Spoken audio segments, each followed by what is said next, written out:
प्यारा शागिर्दो भलीकार ऐं कृष्ण अलपरमल अॻे वीडियो में असां रीडर जो सबक 23 पढ़ियोसीं। अॼु सबक पढ़ंदासीं 24। हिन सबक जो उनवान आहे ट्रैफिक जा उसूल। अचो त सबक खे पढ़ूं। सबक 24 ट्रैफिक जा उसूल।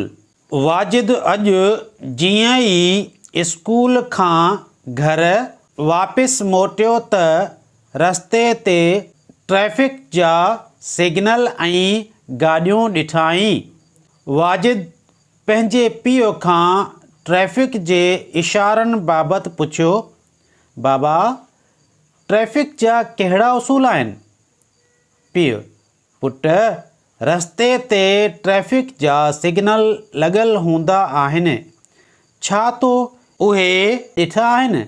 वाजिद, हा बाबा साईं, जिन में ॻाढ़ी पीली ऐं साई बत्ती हूंदी आहे। पीउ, हाओ पुट, इहे बत्तियूं ट्रैफिक खे कंट्रोल करण जा इशारा हूंदियूं आहिनि। वाजिद, बाबा साईं, ॻाढ़ी बत्तीअ जो छा मतिलबु आहे? पीउ, ॻाढ़ी बत्तीअ जो मतिलबु आहे त गाॾी बीहारे छॾियो। वाजिद, बाबा साईं, पीली बत्तीअ जो मतिलबु छा आहे? पीउ, जेकॾहिं पीली बत्ती ॻाढ़ी बत्तीअ खां पोइ ॿरंदी त इन जो मतिलबु थींदो त हाणे साई बत्ती ॿरंदी। इन करे गाॾीअ खे हलण लाइ तयारु रखो।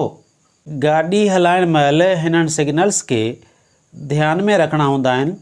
ही इशारा हूंदा आहिनि गाॾी खे ढिरी करण जा, गाॾी बीहारण जा, गाॾी हलाइण जा।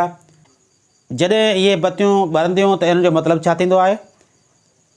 साई बत्ती खां पोइ जेकॾहिं पीली बत्ती ॿरे त हिन जो मतिलबु आहे गाॾी खे ढिरी करियो, ऐं पीली बत्ती खां पोइ जेकॾहिं ॻाढ़ी बत्ती ॿरंदी त हिन जो मतिलबु थींदो गाॾी खे बीहारे छॾियो। ॻाढ़ी बत्ती खां पोइ पीली बत्ती ॿरंदी त मतिलबु गाॾी खे हलण लाइ तयारु रखो, ऐं पीली बत्ती खां पोइ साई बत्ती ॿरंदी त हाणे गाॾी खे हलायो। हिन इशारे जो मतिलबु आहे त साॼे पासे मुड़ो, ऐं हिन इशारे जो मतिलबु आहे त खाॿे पासे मुड़ो। वाजिद, बाबा साईं, जेकॾहिं पीली बत्ती साई बत्तीअ खां पोइ ॿरे त पोइ? पीउ, पोइ इन जो मतिलबु थींदो त हाणे ॻाढ़ी बत्ती ॿरंदी, इन करे गाॾी ढिरी करियो।